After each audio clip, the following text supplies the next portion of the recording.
Think being an F1 driver's wife is all glamour. Lavish parties in Monaco, designer handbags, and private jet rides? Think again.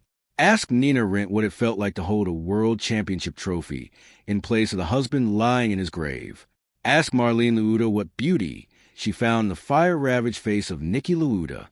And look at the quiet strength of Karina Schumacher, sitting beside her husband's bed for over a decade, waiting and praying, behind the 200 miles per hour machines, behind the shining trophies and champagne-soaked podiums, are women who are never allowed to break down. These are 5 of the strongest, most devoted women Formula One has ever known. Women who prove that when the track lights go out and death comes knocking, love is the only fuel that never runs dry. Jenny Williams gave everything she had for her husband long before he was famous. She sold her own apartment to give Frank Williams the startup money he needed to build his racing team. She didn't love a tycoon. She loved a broke dreamer with fire in his eyes. Then in March 1986, on a road in southern France, Frank lost control of a rental car. The crash severed his spinal cord completely. Doctors told Jenny to let him go. Instead, she screamed no, arranged his transfer back to England, and refused to surrender the man she loved to death. Frank survived, but as a quadriplegic, permanently bound to a wheelchair. Jenny became his nurse, his caregiver, his voice, and his legs. While the Williams team dominated F1 and champions lifted trophies before roaring crowds, Jenny was quietly handling Frank's most basic daily needs. No glory, no spotlight, just endless, unglamorous love. She pushed his wheelchair back to the garage because she knew F1 was his reason for living. She stood behind him at every race, one hand resting gently on his shoulder, his silent anchor.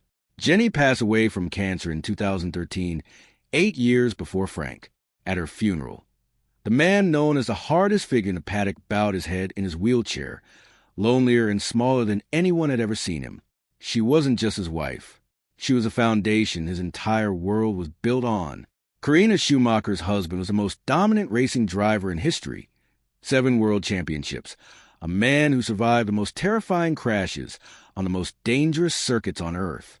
Then on a quiet, snowy morning in December 2013, Michael Schumacher fell while skiing in the Alps and suffered a catastrophic brain injury.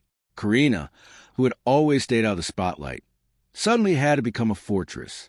She made one decision that defined everything. Michael's condition would remain private. Fans were angry.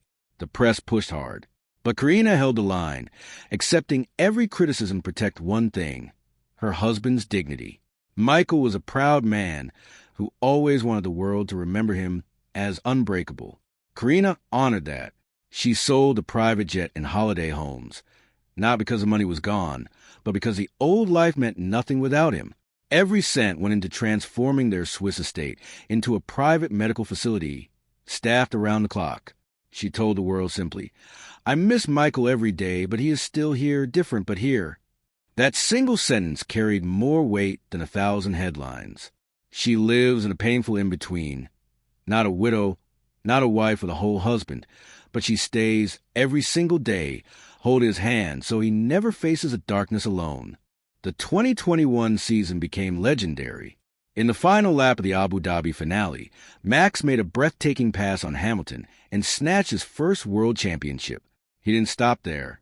In 2022, he claimed 15 wins, a new record.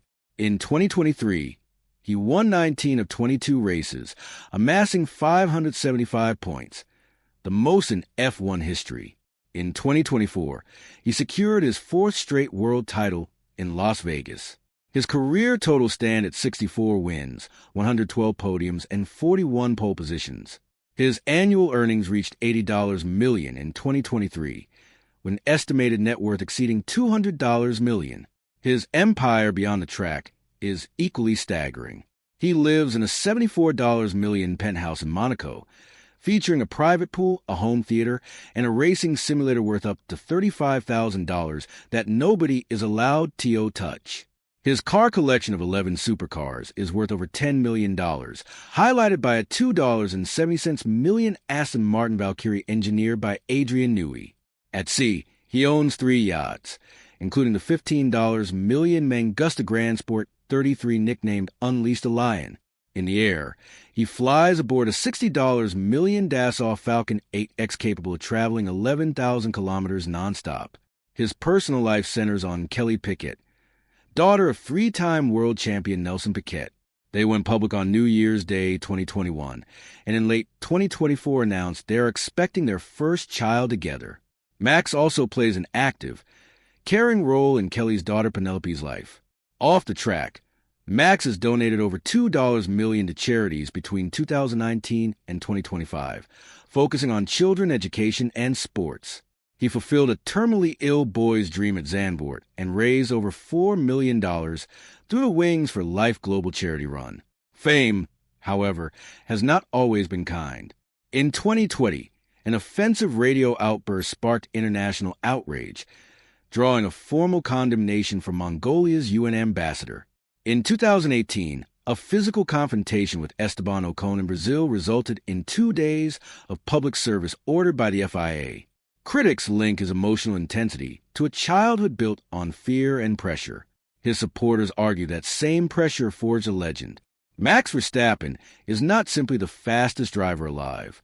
He is a survivor, a cultural icon, and a force of nature, shaped entirely by ice, fire, sacrifice, and speed.